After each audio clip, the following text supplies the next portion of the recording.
Hello दोस्तों, स्वागत है आपका हमारे चैनल पर। आपका दोस्त आवारा स्टोरी टेलर हर रोज आपको एक कहानी सुनाता है और आज फिर हाजिर है आपके लिए एक और रोचक कहानी लेकर। कहानी मुंशी प्रेमचंद द्वारा लिखी गई है और कहानी का शीर्षक है विध्वंस। तो कहानी कुछ इस प्रकार है। जिला बनारस में बीरा नाम का एक गांव है। वहां एक विधवा वृद्धा संतानहीन गोंडिन रहती थी जिसका भुनगी नाम था। उसके पास एक धुर भी जमीन न थी और न रहने का घर ही था। उसके जीवन का सहारा केवल एक भाड़ था। गांव के लोग प्रायः एक बेला चबैना या सत्तू पर निर्वाह करते ही हैं, इसलिए भुनगी के भाड़ पर नित्य भीड़ लगी रहती थी। वह जो कुछ भुनाई पाती वहीं भून या पीस कर खा लेती और भाड़ ही की झोंपड़ी के एक कोने में पड़ रहती। वह प्रातःकाल उठती और चारों ओर से भाड़ झोंकने के लिए सूखी पत्तियां बटोर लाती। भाड़ के पास ही पत्तियों का एक बड़ा ढेर लगा रहता था। दोपहर के बाद उसका भाड़ जलता था। लेकिन जब एकादशी या पूर्णमासी के दिन प्रथानुसार भाड़ न जलता या गांव के जमींदार पंडित उदयभान पांडे के दाने भूनने पड़ते, उस दिन उसे भूखे ही सो रहना पड़ता था। पंडित जी उससे बेगार में दाने ही न भुनवाते थे, उसे उनके घर का पानी भी भरना पड़ता था और कभी कभी इस हेतु से भी भाड़ बंद रहता था। वह पंडित जी के गांव में रहती थी, इसलिए उन्हें उससे सभी प्रकार की बेगार लेने का अधिकार था। उसे अन्याय नहीं कहा जा सकता। अन्याय केवल इतना था कि बेगार सूखी लेते थे। उनकी धारणा यह थी कि जब खाने ही को दिया गया तो बेगार कैसी। किसान को अधिकार है कि बैलों को दिन भर जोतने के बाद शाम को खूंटे से भूखा बांध दे। यदि वह ऐसा नहीं करता तो यह उसकी दयालुता नहीं है, केवल अपनी हित चिंता है। पंडित जी को उसकी चिंता न थी, क्योंकि एक तो भुनगी 2-1 दिन भूखी रहने से मर नहीं सकती थी, और यदि दैवयोग से मर भी जाती तो उसकी जगह दूसरा गोंड बड़ी आसानी से बसाया जा सकता था। पंडित जी की यही क्या कम कृपा थी कि वह भुनगी को अपने गांव में बसाए हुए थे। चैत का महीना था और संक्रांति का पर्व। आज के दिन नए अन्न का सत्तू खाया और दान दिया जाता है। घरों में आग नहीं जलती। भुनगी का भाड़ आज बड़े जोरों पर था। उसके सामने एक मेला सा लगा हुआ था। सांस लेने का भी अवकाश न था। गाहकों की जल्दबाजी पर कभी कभी झुंझला पड़ती थी कि इतने में जमींदार साहब के यहां से 2 बड़े बड़े टोकरे अनाज से भरे हुए आ पहुंचे और हुक्म हुआ कि अभी भून दे। भुनगी दोनों टोकरे देखकर सहम उठी। अभी दोपहर था, पर सूर्यास्त के पहले इतना अनाज भुनना असंभव था। घड़ी 2 घड़ी और मिल जाते तो एक अठवारे के खाने भर को अनाज हाथ आता। दैव से इतना भी न देखा गया। इन यमदूतों को भेज दिया। अब पहर रात तक सेंतमेंत में भाड़ में जलना पड़ेगा। एक नैराश्य भाव से दोनों टोकरे ले लिए। चपरासी ने डांट कर कहा, देर न लगे, नहीं तो तुम जानोगी। भुनगी, यहीं बैठे रहो, जब भुन जाए तो लेकर जाना। किसी दूसरे के दाने छूं तो हाथ काट लेना। चपरासी, बैठने की हमें छुट्टी नहीं है, लेकिन तीसरे पहर तक दाना भुन जाए। चपरासी तो यह ताकीद करके चलते बने और भुनगी अनाज भूनने लगी। लेकिन मन भर अनाज भूनना कोई हंसी तो थी नहीं। उस पर बीच बीच में भुनाई बंद करके भाड़ भी झोंकना पड़ता था। अतएव तीसरा पहर हो गया और आधा काम भी न हुआ। उसे भय हुआ कि जमींदार के आदमी आते होंगे, आते ही गालियां देंगे, मारेंगे। उसने और वेग से हाथ चलाना शुरू किया। रास्ते की ओर ताकती और बालू नांद में छोड़ती जाती थी, यहां तक कि बालू ठंडी हो गई, सेवड़े निकलने लगे। उसकी समझ में न आता था क्या करे।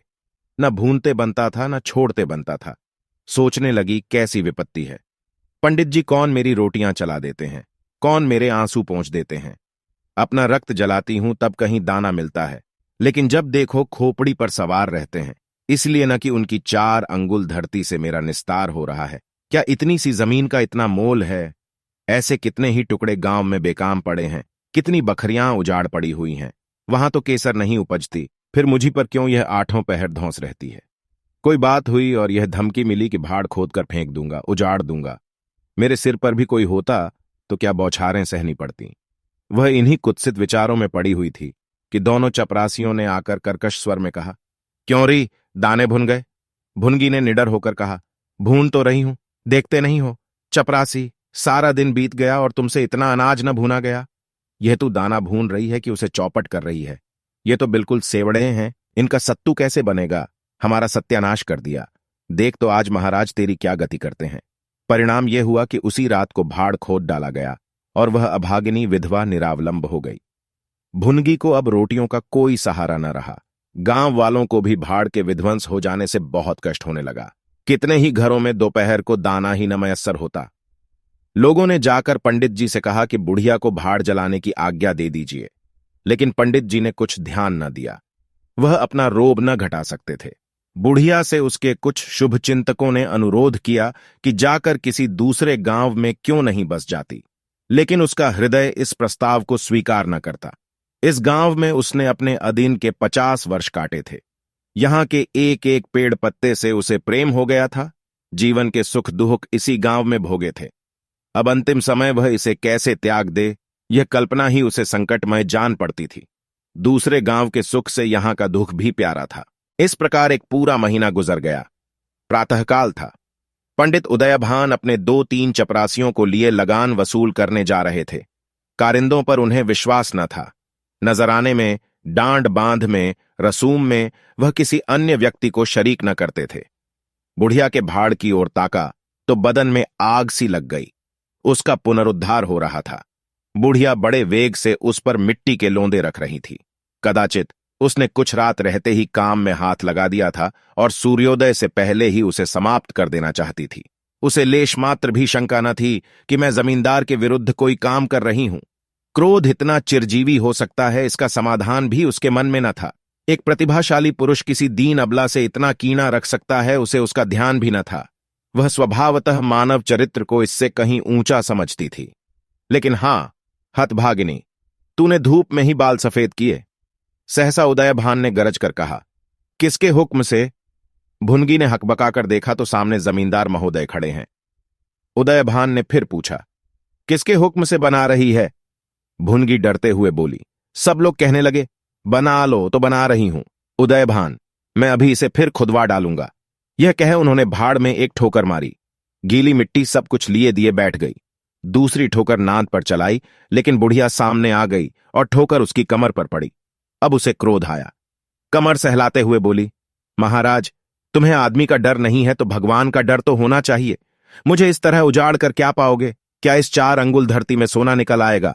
मैं तुम्हारे ही भले की कहती हूं, दीन की हाय मत लो। मेरा रोआं दुखी मत करो। उदयभान, अब तो यहां फिर भाड़ न बनाएगी। भुनगी, भाड़ न बनाऊंगी तो खाऊंगी क्या? उदयभान, तेरे पेट का हमने ठेका नहीं लिया है। भुनगी, टहल तो तुम्हारी करती हूं, खाने कहां जाऊं? उदयभान, गांव में रहोगी तो टहल करनी पड़ेगी।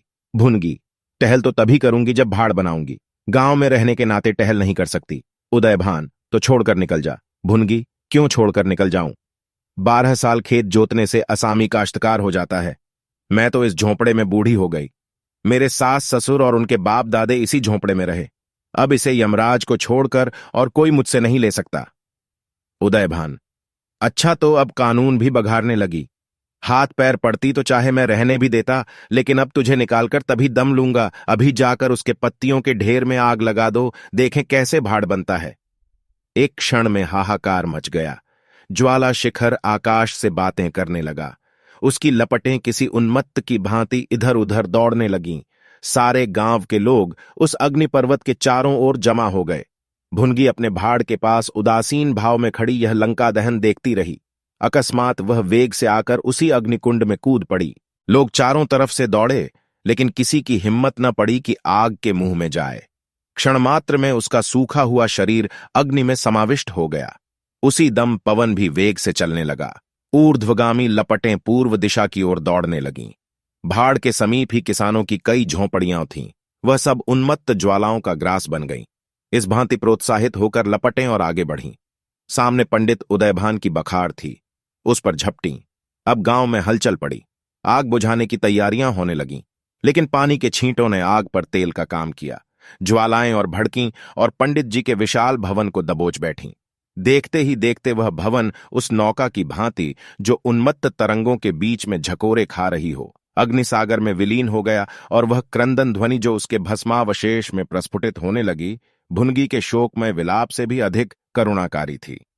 हर रोज एक नई रोचक कहानी सुनने के लिए हमारे चैनल को सब्सक्राइब कर लीजिए। धन्यवाद।